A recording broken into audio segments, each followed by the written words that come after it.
tous. La semaine venant de s'écouler a été forte en rebondissement sur le marché des actions, où se sont en effet alternés hausse et baisse des valeurs.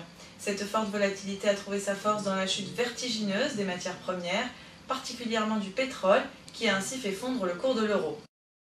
Du côté des marchés actions, le début de semaine a été marqué par la crainte des investisseurs concernant les rumeurs d'une potentielle restructuration de la dette grecque, rapidement démentie durant la séance de mardi.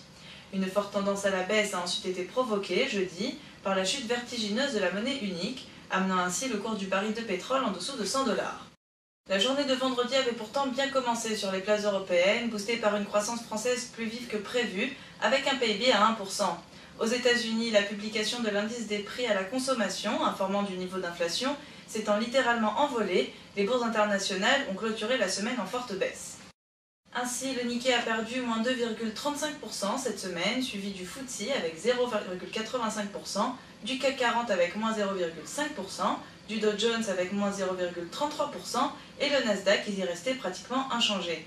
Du côté des matières premières, la hausse des semaines passées ne s'étant révélée que pure spéculation, les investisseurs se sont donc réveillés cette semaine pour ainsi percer cette bulle, faisant ainsi chuter le pétrole de plus d'une dizaine de dollars, l'amenant à 99,43 $ vendredi soir.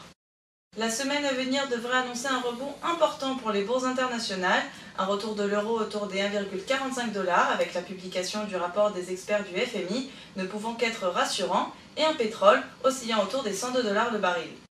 FMI qui se trouve quelque peu déstabilisé ces derniers jours suite à l'incarcération de son directeur général Dominique Strauss-Kahn, sujet que nous vous conseillons de suivre attentivement. Et voilà, c'était la Minute Finance présentée par EcoTrader. On se retrouve la semaine prochaine pour un nouveau bilan. En attendant, je vous souhaite à tous de bons trades et une bonne semaine financière.